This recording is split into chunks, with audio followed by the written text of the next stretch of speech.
जय जय स्वसंवेद्यात्मरूपा देवा तुची गणेशु सकलार्थमती प्रकाशु म्हणे श्री निवृत्ती दासोवधारी जोजे ब्रह्मानंदं परमसुखदं केवलं ज्ञानमूर्तिं द्वन्द्वातीतं गगनसदृशं तत्त्वमस्यादिलक्ष्यम् एकं नित्यं विमलमचलं सर्वधी साक्षिभूतं भावातीतं त्रिगुणरहितं सद्गुरुं तं नमामि। महायोगपीठे तटे भीमरत्नां वरं पुण्डरीकाय दातुं मुनीन्द्रैः समागतम्।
बाबाजी सद्गुरुदास तुका नमो ज्ञानेश्वरा निवृत्ती उदारा सोपान देवा मुक्ताबाई नमो त्रिभुवन पावनी अद्वैत्रे जननी देवाची विठ्ठल विठ्ठल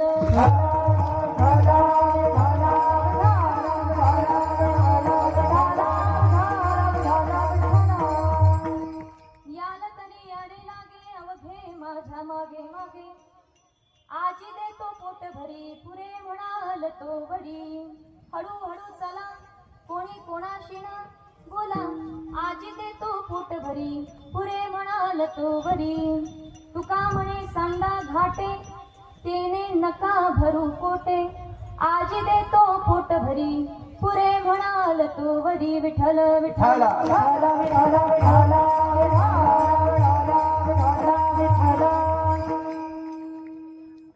पहिला प्रश्न सगळे जेवण करून आलेले आहेत का? त्या हिशोबाने कीर्तन चालू ठेवायला बरं कमीचे उपवास आहे बरं पण माझं काय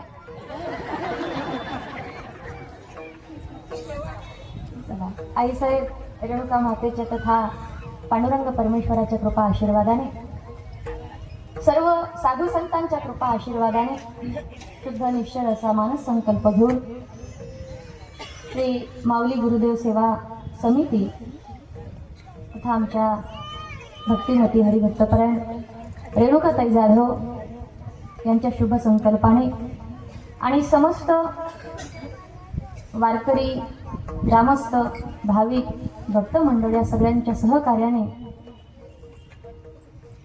अविरतपणे अखंड चालत असलेला अखंड हरिनाम सप्ताह आणि यावर्षी श्री शिव महापुराण कथा आपण आमच्या ताईंच्या श्रीमुखातून या ठिकाणी श्रवण केली आणि आज त्या कथेचा समापनाचा सांगतेचा काल्याचा दिवस आहे आणि आजची काल्याची कीर्तन रूपी सेवा पण आजच्या सेवेकरता निवडलेला अभंग जगद्गुरु श्री संत तुकोबरायांचा 4 चरणाचा अभंग आहे आणि या अभंगामध्ये तुकोबराय भगवंताचं प्रतिनिधित्व करूनच या ठिकाणी सांगतायत आता शब्द भगवंताची म्हणा किंवा शब्द तुकोबांची म्हणा कारण तुका राहिला नाही ज्या वेळेला ते कृष्णमय झाले लागतो तर चवी चवी घास घेऊन आनंद घेता येतो आणि नेमका आज घाई गडबडीतच जेवण आटोपणे आपल्याला म्हणून बेत होता का म्हटलं खिचडीचाच काला करूया आज जाऊ द्या आता जसा होईल तसा त्यामुळे तुकोबराय सांगतात, याल तरी या रे लागे अवघे माझ्या मागे मागे, आजी देतो पोट भरी पुरे म्हणाल तोवरी. हळूहळू चला कोणी कोणाशी न बोला, तुका म्हणे सांडा घाटे तेने नका भरू पोटे. ज्यांना काला जीवनामध्ये अनुभवायचा आहे, ज्यांना नित्य तृप्त अवस्थेला प्राप्त व्हायचं आहे, त्यांच्यासाठी काल्याचा प्रसाद आहे. आणि ज्यांना हा काल्याचा प्रसाद घ्यायचा आहे, तुकोबरायच्या साधकांसाठी सांगतात की त्यांनी कशा प्रकारचं साधन केलं पाहिजे म्हणजे ते काल्याचा आस्वाद घेऊ शकतात. विठ्ठल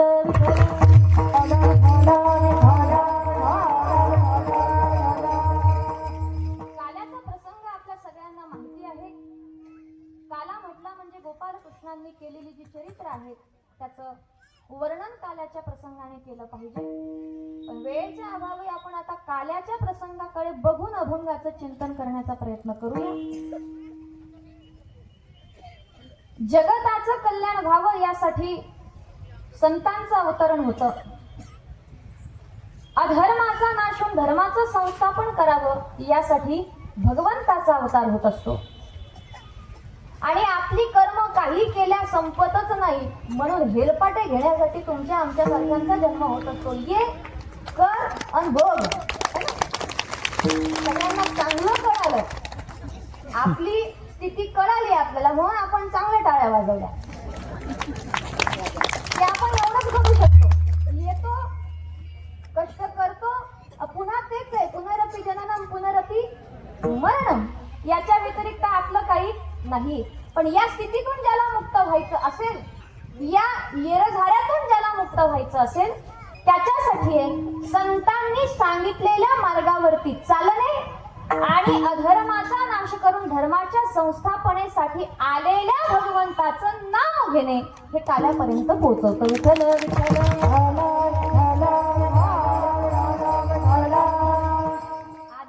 कार्यक्रमाचे पडसाद तुमच्यावरती उमटलेले म्हणून तुम्ही मध्ये मध्ये टाळी वाजवतात. आता कीर्तन होईपर्यंत विठ्ठल सोडलं, विठोबा रुक्माई सोडलं, ज्ञानेश्वर माऊली थोडं टाळी कोणी वाजवू नका. तर भगवंताने इथे अवतार घेतला कशाकरिता? धर्माच्या संस्थापनेसाठी, भक्तांच्या संरक्षणासाठी आणि जीवाला आपलं मन शुद्ध करता यावं म्हणून भगवंताची लीला चरित्र श्रवण पठण केली असता चित्ताची शुद्धी साधल्या जाते. म्हणून त्या लीला चरित्राला इथे प्रगट करण्याकरता भगवंताचा अवतार झाला. आणि त्या अवतारांमध्ये अनंत अवताराचा राशी भगवंताला म्हटलेला आहे. मुळात सर्व सृष्टीच तो आहे, त्याच्या व्यतिरिक्त इथं दुसरं कोणी नाही. आणि त्या कारणाने भगवंत अनंत अवताराच्या राशी जरी असला तरी 24 अवतार त्याचे मानले गेले. त्या 24 अवतारामध्ये 10 अवतार मुख्य मानले गेले. त्या 10 अवतारामध्ये 8 अवतार जे आहे त्या अवतारांचं प्रयोजन आपल्या सगळ्यांना माहिती आहे. 9वा अवतार हा पूर्णपणे ज्ञानबोध प्राप्त करण्यासाठी स्थिती प्राप्त करून देणारा आहे. आणि 10वा अवतार व्हायचा आहे. त्यातला 7वा अवतार म्हणजे रामा अवतार हा जगायला शिकवतो. आणि कृष्ण अवतार हा जीवाचा उद्धार करणारा अवतार आहे. रामाचं आचरण जीवनात उतरलं तर जीवाचं कल्याण आहे आणि कृष्णाचं उच्चारण केलं तरी जीवाचं कल्याण आहे. पण रामाचं आचरण केल्याशिवाय कृष्णाचं उच्चारण होत नाही. आचरण आणि उच्चारणाचा मेळ बसल्याशिवाय जीवाचा उद्धार होत नाही. म्हणून राम आणि कृष्ण दोन्ही अवतार जीवनामध्ये अत्यंत महत्वाचे आहेत.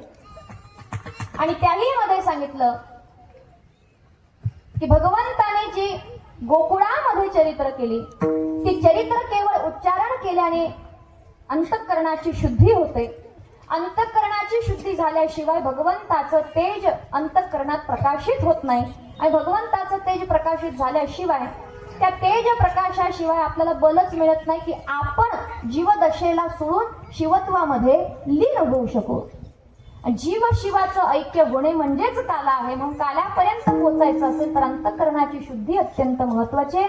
आणि ती साधण्यासाठीच भगवंताने येदश चरित्र केले नारायणे. इथे जे भगवंताने राखता गोधन राखताना भगवंताने जे चरित्र केलं त्या लीला चरित्राचं गायन केलं पाहिजे हा दंडक आपल्या संतांनी काल्याच्या कीर्तनात घालून दिलेला आहे. पण त्यालाही थोडंसं कधी कधी फार वेगळं वळण मिळतं आणि मग ते चरित्र वर्णनामध्ये आपण रंजकतेकडे जातो, मग खरा खरं तर बाजूलाच राहून जातो. असं होता कामा नये. इथे चित्ताची शुद्धी, चित्ताची स्थिरता, चित्ताची एकाग्रता होण्याकरिता भगवंताच्या या लीला चरित्राचं वर्णन संतांनी सांगितलेलं आहे.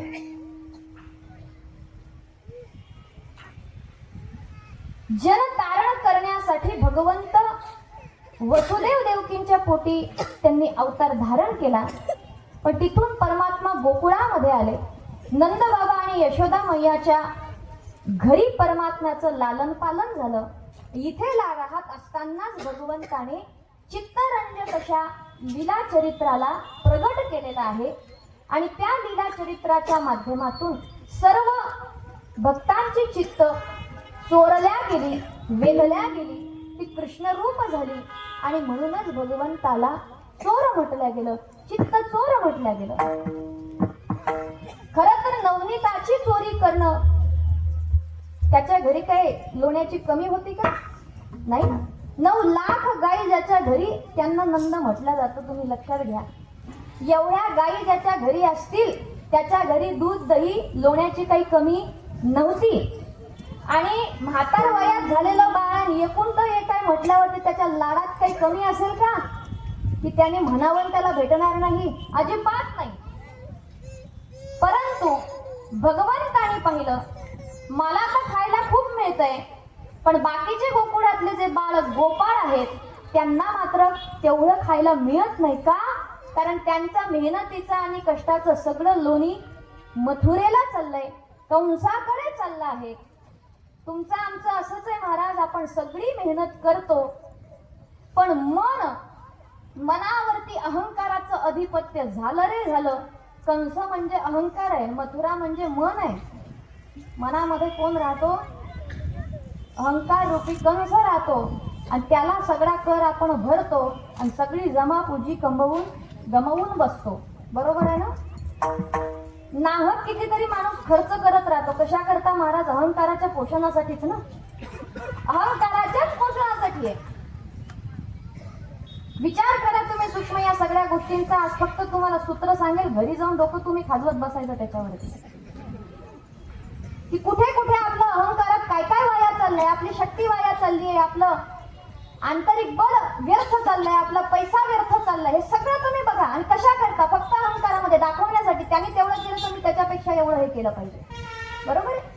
त्याची तिची 3000ची साडी तर माझी 5000ची असली पाहिजे. काय करते बाई? साडीचं काम आहे आज जातो 500ची घातली तरी तेच काम करणार आहे ना. बरोबर आहे की नाही? मग उगाचच ब्रँडच्या भानगडीत पळण्यात काही अर्थ नाहीये. पण हे सगळं अहंकाराने केलं जातंय, त्याच्यामुळे आपली मेहनत करूनही ती सगळी व्यर्थ जाते. म्हणून या सगळ्या गोष्टींचा सारासार विचार आपण केला पाहिजे.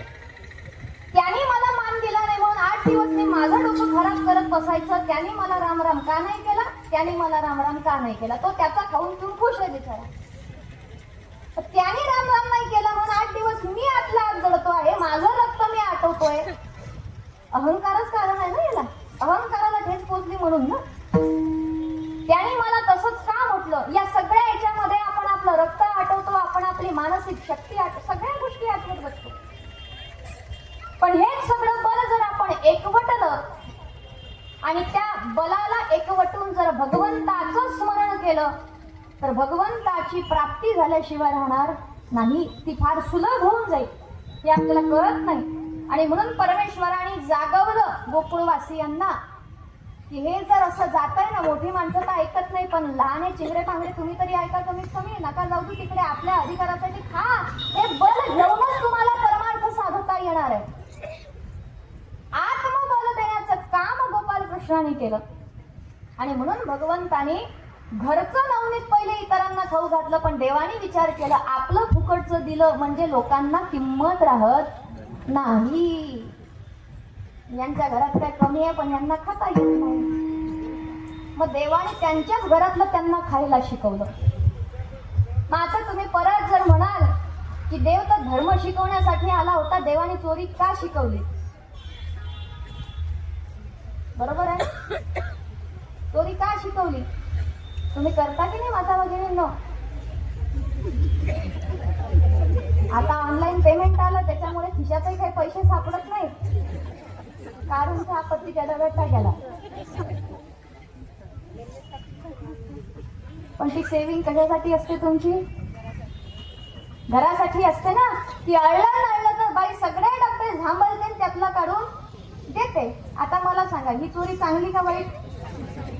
हिताची आहे ना, हिताची आहे, त्याला काही वाईट म्हणता येणार नाही महाराज. पण त्याच्यातून जर चोरी करून आपण फालतूच खर्च करत गेलो, ब्युटी पार्लरला जाय, अमकी क्रीम आण, धमकी पावडर आण, तर ती चोरी काही परवडणारी नाहीये. ती माणसाचं डोकं गमावणारी आहे, एवढं लक्षात ठेवा. त्यामुळे असो सांगायचा मुद्दा हा आहे, परमेश्वराने आपल्या सगळ्या बालगोपालांचं आत्मबल वाढावं, सगळ्यांना त्या ठिकाणी सांगितलं. आता ज्याच्या त्याच्या घरचा हिशोब काढून आणायचा, कुठे किती लोणी ठेवलेला आहे, घरातलं कोण किती वाजता जाते तिथे जायचं आणि आपला डेरा टाकायचा. सांगितल्याप्रमाणे सगळी त्या ठिकाणी योजना तयार झाली आणि घरामध्ये रांगणारा परमात्मा हातामध्ये लोण्याचा गोळा घेऊन जो परमात्मा काण्या कोपऱ्यात जाऊन बसायचा आणि लोणी खायचा, आज तोच परमात्मा अंगणामध्ये उतरला. अंगणातला परमात्मा माती खाऊन थकला. आता त्याने माती एकदाच खाल्ली, रोज रोज नाही खाल्ली, हे लक्षात ठेवा.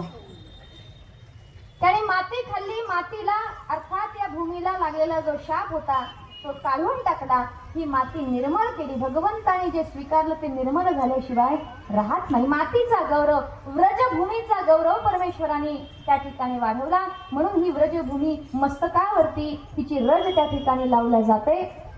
तिथून परमात्मा आता घराच्या बाहेर पडले आणि सवंगड्यांच्या सोबत भेटले आणि त्यानंतर परमेश्वराची एक एक लीला सुरू झाली. बरं, जिथे जिथे परमेश्वराने लोणी खाल्ला आहे, या लीला करतानाही परमात्म्याने वेगवेगळ्या प्रकारच्या केल्या.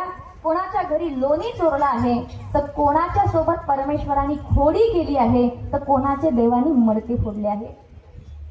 आणि या सगळ्यांच्या माध्यमातून देवाने काय केलं? या फक्त दिसणाऱ्या वरपांगी भौतिक लीला जरी वाटत असल्या तरी त्याच्या मागे केवळ आणि केवळ भक्ताच्या चित्ताचं कर्षण करणे आणि त्यांना काल्याची अनुभूती करवून देणे, एवढंच भगवंताचं प्रयोजन आहे. विठ्ठल विठ्ठल.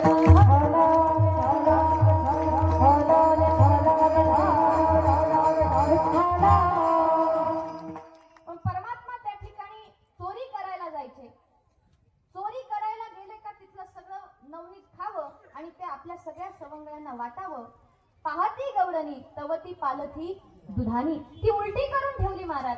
याचं एक कारण असं आहे, काला जर करायचा असेल तर कर्मबंधनातून मुक्त होणं अत्यंत गरजेचं आहे. आता कर्म झालंच नाही पाहिजे, कर्माचं बीजच नाही पडलं पाहिजे. म्हणून देवाने काय केलं? सगळ्या कर्माचा भरलेला संचिताचा हंडा रिकामा केला आणि उलटा मारला. आता उलट्या घड्यावर कितीही काही मारलं, किती पाणी टाकलं तरी ते आतमध्ये जात नाही. म्हणजे भगवंताने पुन्हा जन्माला येण्याचं बीजच नासवून टाकलं, अर्थात कर्माचं खंडन करून टाकलं. मग या गवळणी वरती शिंक लावायला लागल्या. देवाने तिथे पण शिंके लावी येले दुरी होतो तिघांचे मी वरी. मग ते तिघ कोण आहे? रज, सत्व आणि तम या तिघांच्या पलीकडे असलेला दिव्य सत्व गुण. भगवंताने त्यातलं लोणी खावं आणि ते आपल्या सवंगड्यांना वाटावं. त्यानंतर ते डेरे देवाने फोडून टाकले, म्हणजे पुन्हा त्याच्यात भरायचं काम नाही. आणि काही गोपिका ज्या एवढं सगळं होऊनही काहींचे मडके वाचले आणि तरी त्या दही दूध घेऊन मथुरेच्या बाजाराला जातात, तेव्हा परमात्म्याने त्यांना नामाचा, अर्थात ज्या कर्मप्रधान गोपिका आहेत की त्या म्हणतात, देवा हे कर्म तर काही आता आमचं सुटणार नाहीये, आता काय करायचं? बाकीच्यांचे तर मडके, आता म्हाताऱ्यांच्या मडक्या फोडल्या तर काही हरकत नाही, तुमच्या आमच्या सारख्या तरण्या जवान माणसांच्या मडक्या फोडल्या तर पुढची सोय काय? कर्म तर करावं लागेल. त्यांना भगवंताने नाम साधन दिलं आणि असं दिलं की त्या मथुरेला जातात खरे, पण जाता जाता परमात्मा, लक्षात ठेवा, एक आहे की म्हाताऱ्यांची त्या ठिकाणी मडके फोडून टाकले की आता याच्यात भरायचं काही काम नाही.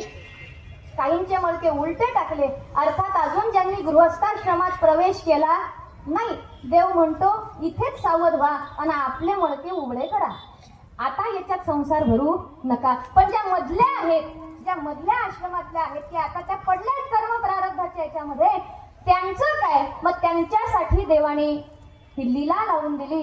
नामाचा असा छंद लावला, रूपाचा असा छंद त्यांना लावला की ह्या गवळणी मथुरेला जातात खऱ्या, पण मथुरेला जात असताना त्या दही दूध विकत नाही. त्या म्हणतात गोविंदू घ्या, कोणी दामोदर गोविंदू घ्या,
तरीही या त्यांच्याकडे लक्ष देत नाही.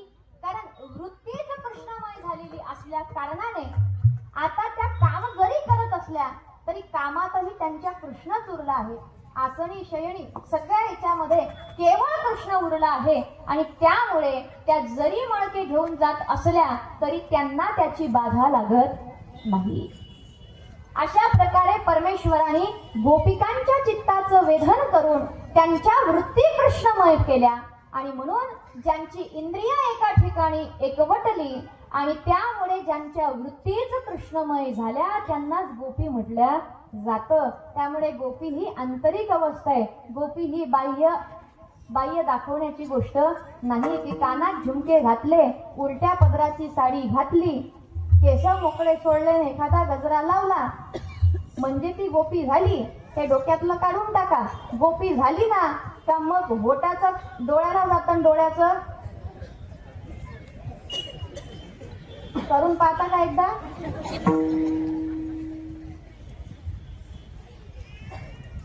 तो गोपी भावावरती गेला ना महाराज, त्याला देहभावाचा काही प्रश्न उरत नाही, तर कृष्णमय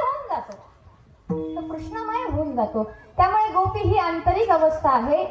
ते बाह्य प्रदर्शनाचा विषय नाही आणि तो कधी दाखवू पण नाही. जो त्याला थोडासा त्याचा स्पर्श जरी झाला ना तरी सुद्धा तो आपला भाव लपवल्याशिवाय राहत नाही. म्हणून असो त्या ठिकाणी अशा प्रकारे गोपिकांचं चित्त वेधन करून नवनीत चोरी करून भगवंताने गोपिकांचं चित्त वेधन केलं आणि गोपिकांच्या सोबत हा काला केला. आणि त्यानंतर मग भगवंतांनी आता खोळ्या करायला सुरुवात केली. हा एकटा लोणी खात होता तोपर्यंत ठीक होतं, पण यांनी पाहिलं की हा घरच्यांना पोरांनाही लोणी खाऊ घालतोय. खरं तर ही सगळी याचीच शाळा असते सगळी, कारण याला पुढची लीला करायची आहे. मग एका लीलेतून पुढे जायचं म्हटलंय, कुठलं तरी खटकवल्याशिवाय राहत नाही. साधकांनी लक्षात ठेवा, तुमचं चांगलं चालू असताना कोणाच्या सोबत जर तुमची खटकाखटकी विनाकारण झाली, घेणं ना देणं आणि कोणी बोलायचं बंद झालं, समजून चालायचं. देव म्हणतो आता हे एक पत्त कटलं, आता पुढे चल, आता माझं भजन एक माळ शिल्लक कर. ते व्हॉट्सअपच्या चॅटला वेळ जात होता, फोन कॉलवरती वेळ जात होता, तिने काय म्हटलं याच्यावरती डोकं लावायला वेळ जात होता, तेवढाच वेळ काढायचा आणि देवाच्या भजनात लावायचा. प्रगती झाल्याशिवाय राहणार नाही. फार सुंदर आहे महाराज हे.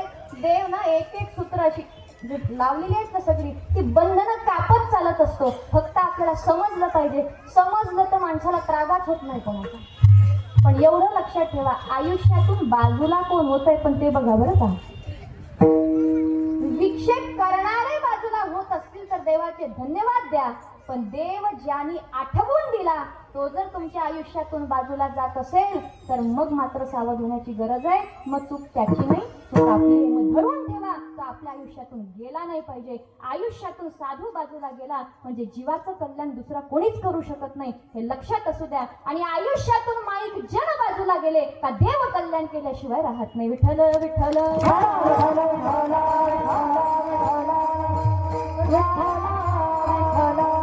परमात्म्याने लीला केली त्या ठिकाणी. मग कोणी पतीची दाढी माझी विनी दोघांची गाठ बाई बांधूनी, मग ती गाठ बांधली. सगळ्यांना माहितीये बाई अशी होती, माणूस असा होता. रंजकतेने आपण सगळ्या गोष्टी बघत असतो. त्याच्या मागचा भाव असा आहे की मोठी असते, जाडजूड असते ती माया आहे, आणि ब्रह्म असते, जीव असतो तो बारकाय बिचारा. पण ब्रह्म अर्थात सद्गुरू ज्या वेळेला कृपा करतात ना, त्या वेळेला त्यांची एक दिलेली चोट मायेशी बांधलेली जीवाची ग्रंथी तोडून टाकते, आणि त्यावेळी जीव शिवाच्या सन्मुख होतो, आणि त्यावेळी जीवाचा आणि शिवाचा काला होत असतो. आणि म्हणून त्या ठिकाणी अशा कितीतरी देवाने लीला केल्या. आणि त्या लीला करत असताना सगळ्या जणी यशोदा मातेकडे गाराने घेऊन आल्या. सगळ्यांनी आपली गाराने सांगितली, यशोदे कृष्णाचे सांगावे, गोकुळ राहावे का जावे. आता आम्ही गोकुळात राहावं का नाही सांग बाई. तुझा पोरगा काही साध्या सोप्या खोड्या करत नाही. घरात सगळे लोक बसलेले असतात त्याच्या समोर हा आमच्या सुनांच्या गळ्यात हात काय टाकतो, त्यांना चुंबन काय देतो, बाहेर रांगोळी काढली की त्याच्यावर अष्टदळ काय काढून ठेवतो, अवेळी त्या ठिकाणी वासरस काय सोडून देतो. या सगळे आणि धिंगाणा घातलाय गोकुळामध्ये. आता आमच्याकडनं हा काही धिंगाणा सोसवत नाही. यशोदा मातेच्या डोळ्यामध्ये पाणी आलं. यशोदा माता विचार करते, चिंता करू नका, माझ्या लेकरामुळे तुम्हाला त्रास झाला ना, आता माझं लेकरू तिथं ठेवत नाही, टाक मग हॉस्टेलला.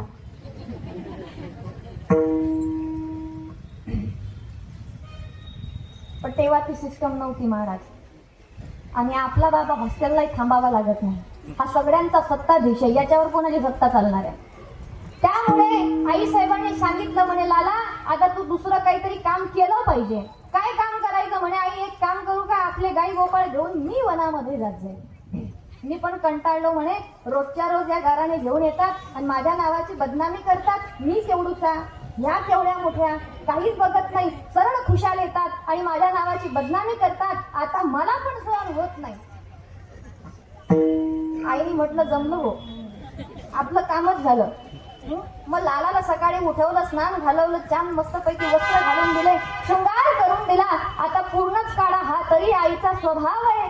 त्या काळ्यालाही काळा टिका लावते, याला नजर नाही लागू म्हणून. हाच सगळ्यांना नजर लावणारा. आणि देवाने सगळी तयारी केली. एक काठी देवाच्या हातामध्ये दिली. आईने मस्तपैकी शिदोरी बांधून दिली. देवाने पावा घेतला, एका खांद्यावरती त्या ठिकाणी घुंगडी टाकली. सगळ्या सवंगड्यांना एकत्रित केलं आणि सगळे गाई गोपाळ बछडे घेऊन परमात्मा आता यमुनेच्या किनाऱ्यावरती गायी चारण्यासाठी निघाले. आणि त्यावेळी भगवंताचा सुंदर असं स्वरूप आहे. मला जास्त गाता येत नाही, त्याच्यामुळे मी काही गात नाही. आणि तिथे भगवंताचं स्वरूप आहे. खांद्यावरी पावा कस्तुरीचा टिळा, चालत गोपाळ गायी मागे परमात्मा निघाले आहे. ते रूप सौंदर्य इतकं आहे भगवंताचं की त्या रूपावर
गोपाळाने म्हटलं तर दिवसभर या गायी राखायच्या देवा, किती थकवा येईल. देवाने सांगितलं, चिंता करू नका, आपणही मुक्त आणि गायी पण मुक्त. मुक्त चरू द्या या सगळ्यांना. काय करायचं, आपण नानाविध प्रकारचे खेळ खेळायचे. लक्षात ठेवा, लहान पोरं आणि तरुण जे माणसं आहेत, तरुण लोक जी आहेत ना, ती तरुण मंडळी तुम्ही जर म्हटलं हातात माळ घेऊन एका ठिकाणी बसा, तर हे काही बसावे लागत नाही. कारण पोरांचा स्वभाव, लेकरांचा स्वभाव असतो चंचलता, आणि तरुणांचं रक्त उसड्या मारत असतं, त्याच्यामध्ये एका ठिकाणी जास्त वेळ बसू शकत नाही. मग त्यावेळी काय केलं पाहिजे? त्यावेळी यांना थकवलं पाहिजे. तर कुठं थकवलं पाहिजे? योग्य ठिकाणी थकवलं पाहिजे. मग यांना हरिपाठात घ्या, यांना दिंडीत घ्या, यांना नाम जप ना, यांना नाम संकीर्तन करायला लावा. की गा, नाचत नाचत गा. हे थकले ना का बरोबर एका ठिकाणी बसत आणि शेवटचे 10 मिनिट ध्यान घेत जा, म्हणजे यांच्या बुद्ध्या स्थिर होतील. तसे हे काही देवाला माहिती होतं, तर यांच्यासोबत जर काला करायचंय तर यांना एका ठिकाणी स्थिर करण्यासाठी पहिले दमवणं अत्यंत गरजेचं आहे. तुमच्या आमच्या पाठीमागे देवाने हा संसार का लावून दिला महाराज? एवढ्यासाठीच, कारण या संसारात हेलपाटे घेऊन दमल्याशिवाय आम्ही देवाच्या जवळ बसत नाही. पण एवढे दमले तरीही बसायची तयारी. त्या देवाच्या जवळ बसले तरी घड्याळी काय लक्ष जातं, भाकर थापायची राहिली, अमक्याचं काम राहिलं, इतक्या वाजता तिकडे जायचं होतं, डोक्यामध्ये त्याच घंट्या वाजत राहतील आपल्या, पण आपण शांत बसत नाही. आणि त्यामुळे हा संसार पाठीमागे लावला आहे. पण लक्षात ठेवा, हा संसार, हा प्रपंच म्हणजे काय? हा प्रपंच म्हणजे ब्रह्म्याने या ठिकाणी सगुण साकार होऊन या प्रपंच रूपाने केवळ क्रीडा करतो आहे. एवढा जर भाव आपण ठेवला ना, तर प्रपंचाचं दुःख होणार नाही, प्रपंचामध्ये जीव गुंतणार नाही, आणि ह्या प्रपंचाची क्रीडा करता करताच तो कधी मुक्त होईल त्याचंही त्याला कळणार नाही. फक्त एवढंच आहे, या खेळामध्ये मधात कृष्ण घ्यावा लागतो. ज्याने आपल्या खेळातला सेंटर पोलच कृष्ण केला, त्याला खेळाची बाधा होत नाही. कारण देव त्याला आवर घालत राहतो. तो दूर जायला लागला का देवानं त्याला आवर घातलाच समजा. म्हणून त्यांनी धबाकुटीचा खेळ काढला. दूर गेला काय हान जोरात, तो परतलाच पाहिजे. परत हे खेळ भगवंताने फार विचारपूर्वक काढलेले आहेत. पेंडू फडी, लगोरी, हे सगळे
या मालकानं तयार केलेले सगळे खेळ आहेत हे महाराज.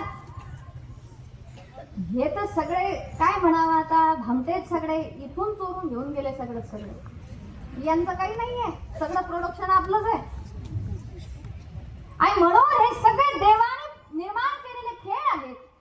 सापशिडी तुम्ही खेळता, ते सापशिडी कोणी तयार केली माहितीये का तुम्हाला? ज्ञानोबारायांनी निर्माण केलेला खेळ आहे सापशिडीचा. मुक्ताई आणि सोपान काका लहान होते, त्यांच्यासाठी हा ज्ञानपट बनवला ज्ञानोबारायांनी. आणि साधकांसाठी तो खूप महत्वाचा आहे. साधना तर करतो माणूस, 6 पडले का पुढे, 8 पडले का पुढे, 16 पडले का पुढे, आपल्याला असं वाटतं वा काय बाजी, जिंकत चाललो जिंकत चाललो जिंकत चाललो. पण गकाराचा ग जर लागला रे लागला का सापाच्या मुखातून खाली यायला वेळ लागत नाही.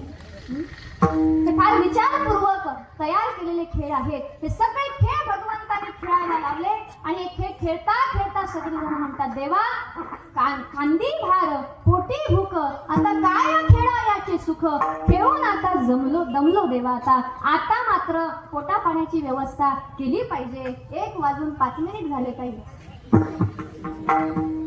बरं, हा, त्याच्यामुळे भाजीचाही वास यायला लागला इथे.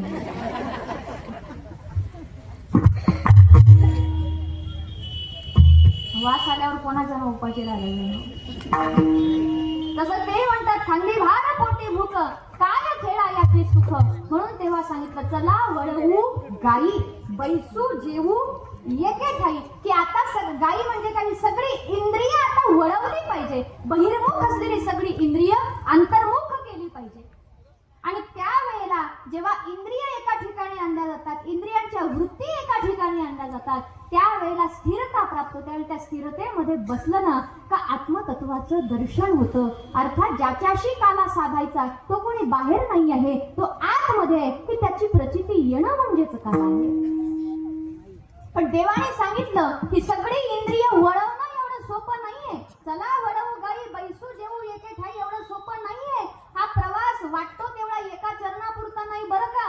मग काय करायचं? त्यासाठी तुकोबराय सांगतात की जर तुम्हाला त्या काल्यापर्यंत जायचंय आणि ती नित्य तृप्त असा काल्याचा प्रसाद जर घ्यायचाय, जर सगळ्या इंद्रियांच्या वृत्ती वळवायच्या आहे आणि एका ठिकाणी बसून जर जेवण करायचंय, तर त्यासाठी एक करा, याल तरी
बरं महाराज, अजिबात नाही.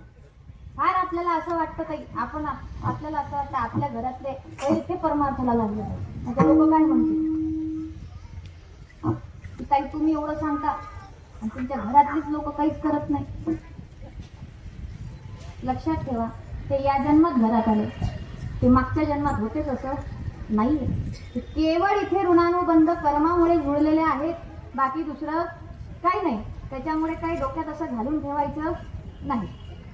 आमच्याकडे काही आले की म्हणतात तुमच्या घरातले तर तुमची भाची वगैरे तर तुमच्या पुढे जाईल. म्हणजे जाऊ द्या, फार चांगली गोष्ट आहे, पण जाईल तेव्हा जाईल ना.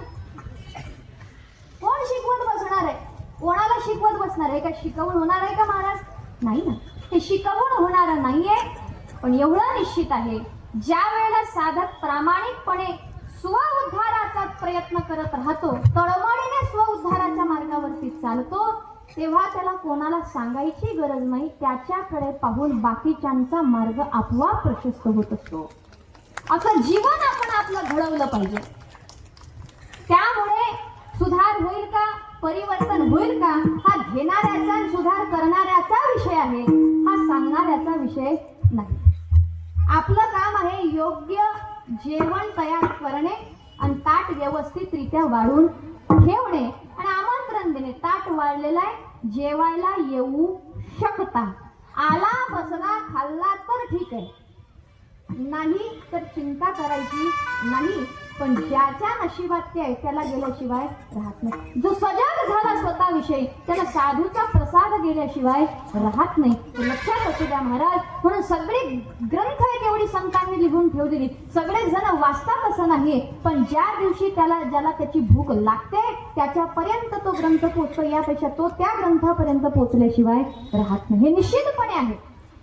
म्हणून सांगितलं की याला तरी यायला लागे, अवघे माझ्या मागे मागे. आता अवघे म्हटलं त्याच्यामुळे सगळेच आले, त्याच्यामुळे कोणाला विशेष आमंत्रण देण्याची गरज नाही, सगळे आले. मनुष्य म्हणून जन्माला आलेला प्रत्येक प्राणी इथे आलाच यासाठी आहे, नरदेह दिलाच यासाठी आहे की आपण आपलं आत्मकल्याण साधलं पाहिजे. म्हणून संपूर्ण मनुष्य प्राण्यांना त्या ठिकाणी आवाहन केलंय की अवघे माझ्या मागे मागे, सगळे माझ्या मागे मागे या.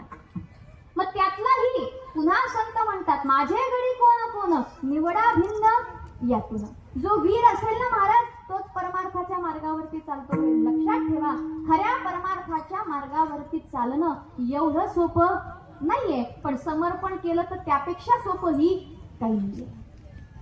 सुरुवातीला कष्टप्रद वाटलेला मार्ग ज्या वेळेला आंतरिक आनंद मिळतो त्यावेळेला तो इतका सुखकर झालेला असतो. आणि संसार हा दिसायला सुखकर दिसत असला तरी संसार हा दुःखाचाच मूळ आहे, त्यामुळे त्याच्या पाठीमागे जाण्यात काही उपयोग नाही. पण आपल्या सगळ्यांची जी वाटचाल आहे ती सगळी संसाराच्या दिशेने, परमार्थाच्या दिशेने होत नाही. म्हणून सगळ्यांना आवाहन केलं. आवाहन केल्यानंतर सगळेजण आले, पण नाव नोंदणी भरपूर लोकांची झाली, पण ती सगळी झाल्यावरती सुद्धा फेऱ्या होत असतात, पहिली, दुसरी, तिसरी, आणि फायनल फेरी झाली ना की मग त्याच्यामध्ये असते माझे गडी कोण कोण, निवडा भिन्न यातून. आता याचा निवडाली, मग चाळणी लावल्या जाते आणि जो त्या संत मतांमध्ये बसला ना तोच निवडला जातो महाराज, आणि त्याच्यापर्यंतच काला पोहोचत असतो. हे लक्षात असू द्या. म्हणून महिला मंडळींना सांगणं आहे, काल्याचा प्रसाद पदरात बांधून घरी घेऊन जायचा. जो मंडपात आला आणि ज्यानं कीर्तन ऐकलं त्यानंच काला डबे भरून दिले तर चालते.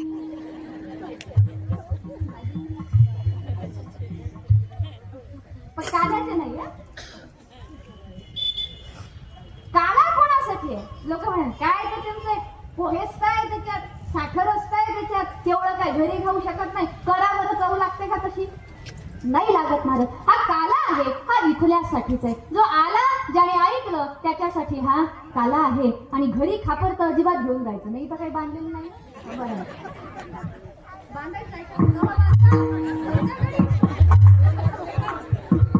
बांधलं ना किती मटकी फुटली ना फुटली का सगळा गोंधळ असतो ते खापर उचलायसाठी. आता बऱ्याच जणांनी मला विचारलं, म्हणे ताई याच्या मागे काय लॉजिक काय आहे? म्हटलं मग मी तर काही कोणत्या ग्रंथात वाचलं नाही. मग मी काही बायकांना विचारलं, म्हणे काही नाही, घरी नेऊन धान्यात टाकायचं म्हणजे धान्य वाढलं का तुमचं? एका दीपाचे 2-3 झाले का? कशाला घाबरा जाणार? अरे देव सांगतोय मातीचं मडकं फुटणारच आहे, त्याच्या आत सच्चिदानंद बसलाय, त्याला प्राप्त करा ना, त्याला अंतःकरणात बसवा ना, सांगायचा भाव हे आहे. पण तरी आपली बुद्धी जागेवर येत नाही आणि आपण त्या मातीच्याच मडक्यात अडकलेले राहतो. म्हणून महाराज देव समोर असला तरी तो अनुभवाला येत नाही. आणि तो अनुभवाला तेव्हाच येतो जेव्हा सद्गुरू संतांनी सांगितलेल्या मार्गावरती त्यांच्या पाठीमागे मागे आपण जेव्हा चालतो, त्यावेळेला मार्ग दावून गेले आधी दयानिधी संत तेनेची पंथे चालू जातात. त्या मताने त्या मार्गाने गेला असता जीव शिवापर्यंत जाऊन पोहोचतो.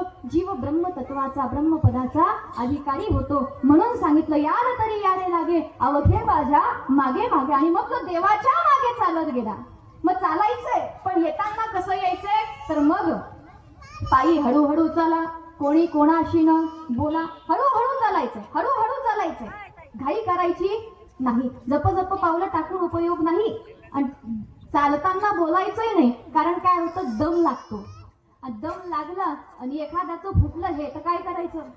देव म्हणतो हळू चला आणि कोणी कोणाशी न बोला. अर्थात साधन मार्ग करत असताना तो गौप्य पद्धतीने करावा, तो कोणाकडे प्रगट करू नये. साधनेची अनुभूती कोणाकडे प्रगट करू नये आणि साधनेविषयी इतरांकडे बोलू सुद्धा नये. साधना ही सावकाश सजग होऊन शांत चित्ताने करण्याची असते. नाही तर बसले का रामनामाचा जप करायचा आहे, 11 माळी सांगितल्या, किती वेगाने होतील ना किती वेगाने नाही. काही घड्याळ लावूनच जपाला बसतो की काय आम्ही? तर तसं हे करायचं नाही. लोक सांगतात आमचा हा पाठ इतक्या मिनिटात पूर्ण होतो. महाराज ही काही छाती ठोकून सांगायची गोष्टच नाहीये. इतक्या मिनिटात होतो याचा अर्थ असा आहे तुमचं फक्त मिनिटावरतीच लक्ष होतं, तुमचं पोथीत लक्ष नव्हतं. आणि ज्या दिवशी पोथीत लक्ष गेलं ना महाराज, एक एक शब्द माणसाला जागवतो. त्या एक एक शब्दावर गाडी अटकते, आपलं पारायण पुढे जातच नाही. इथे काय सांगितलं, हे काय सांगितलं, कशासाठी सांगितलं, मग मी काय करतोय, मी काय केलं पाहिजे, माझ्यात सुधार कसा होईल, असं करता करता साधकाला एकच ग्रंथ पुरा आहे आयुष्यभरासाठी. काय अन्य जास्त भांडवल गुंतवत बसण्याची गरज नाहीये. पण त्याच्यामध्ये आपलं लक्षच नसतं महाराज. पारायणावरती पारायण झाली, आपली कथा पाठ झाल्यात आपल्या त्या पोथ्यांमधल्या, पण अजून पोथी काही डोक्यात शिरली नाही आपल्या. ती जरा डोक्यामध्ये शिरू द्या. तुम्ही 100 पारायण नाही केले तरी चालतील, 500 पारायण नाही केले तरी चालतील, पण एकच पारायण करताना एवढं सावध होऊन करा का एकदा वाचलं म्हणजे ते डोक्यात बसलं पाहिजे. ज्ञानेश्वरी सुद्धा लोक म्हणतात आमचा हा अध्याय मुखोद्गत झालाय. मुखोद्गत झाला म्हणून फार काही आपल्याला हुशार होण्याची गरज नाही. ज्ञानेश्वरीसाठी सांगितलं एक तरी ओवी अनुभवावी. ती एक ओवी अनुभवली, एक तरी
करायचं आहे आणि म्हणून इथे शब्द वापरले हळूहळू चला.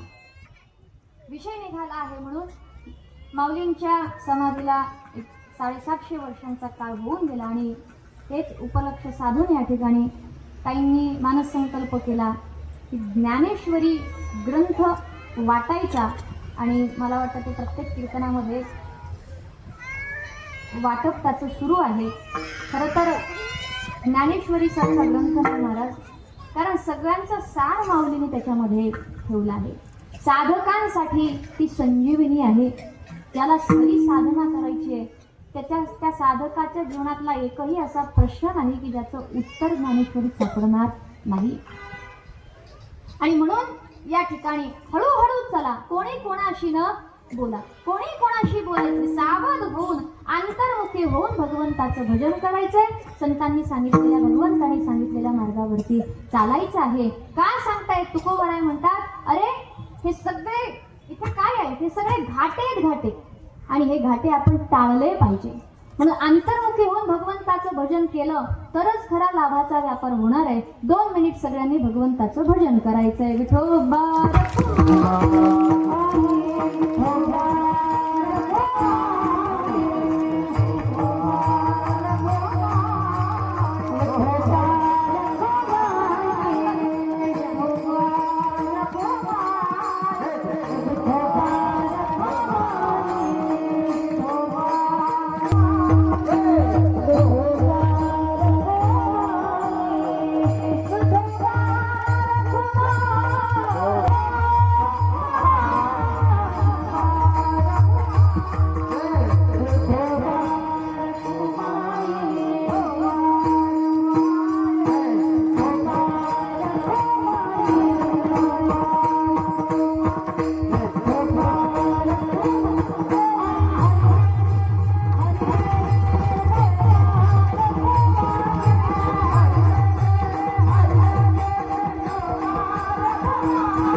अशा प्रकारे तुकोबराय आपल्याला जागवतात की अरे खायचंय तर असं काहीतरी खा ज्याने एकदा घेतल्यानंतर पुन्हा खाण्याची गरज पडायला नको, कायमची तृप्ती झाली पाहिजे. आणि याकरिता हे जे तुम्ही खाताय ना, बाकीचं संसाराची जी सुख बघताय, याच्यामध्ये कधी तृप्ती होऊ शकत नाही. तुमच्याकडे सांडोळ्या बिबळ्या करतात की नाही, त्याचा घाटा असते ना. तुकोबरायने तोच सांडायला सांगितला. तुका म्हणे सांडा घाटे आणि तेने नका भरू पोटे. घाटा किती खाल्ला तरी पोट भरत नाही.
संतांनी सांगितलंय त्याचं सेवन करा, म्हणजे भगवंतानी दिलंय आपल्याला, आपण त्याचं सेवन केलं पाहिजे.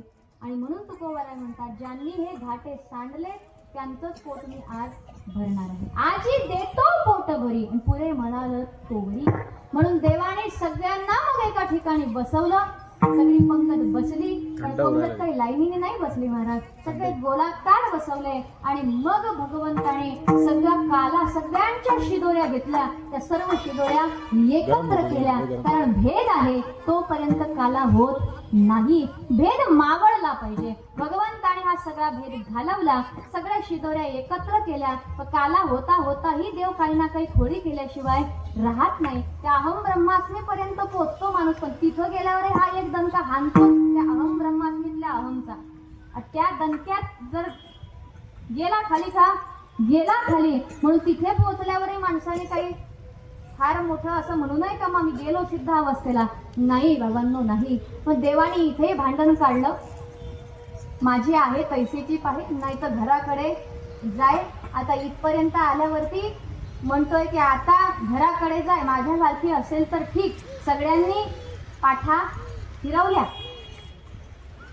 शेवटी भांडण झालं. कान्होबा तुझी हे गोधने घे आणि तू वेगळा निघ, कारण आमच्या सगळ्यांच्या शिदोऱ्या आणि तुझी शिदोरी, सगळ्यांमध्ये तुझी एकट्याची शिदोरी वेगळी, त्याच्यामुळे तुझी शिदोरी घे आणि आता तू भांडण झालं. आम्हाला लोणी मिळत नाही यालाही कारण तूच आहे. मग ते सगळं उकरून निघतं ना पहिल्यापासून शेवटपर्यंत. पण शेवटी सांगितलं की एवढं सगळं असलं तरी विष्णुदास नामा साहे देवा तुझी बाप माय अखंड माझे हृदयी राहे. आणि म्हणून देवा आम्हाला तुझ्याशिवाय कोणी नाही, तसं लक्षात ठेवा भगवंतालाही भक्ताशिवाय दुसरं कोण आहे. आणि म्हणून त्या ठिकाणी देवाने मार्ग काढला, सगळ्या शिदोऱ्या एकत्र केल्या आणि मग एकमेका देवमुखी आणि सुखे घारू हुंबरी अशा प्रकारे देवाने काल्याचा प्रसाद सर्व गोपाळांना वाटला आणि सर्वांना त्या ठिकाणी नित्य तृप्त केलं. ज्ञानेश्वर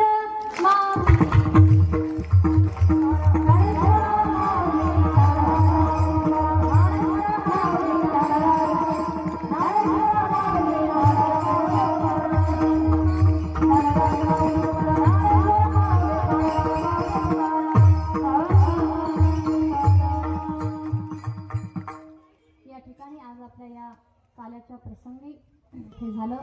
ताईंवरती विशेष स्नेह आहे त्यांचा. आणि अशाच प्रकारे सर्वजण एकत्र येतात त्यावेळी सप्ताहाचा आनंद फार वेगळा असतो.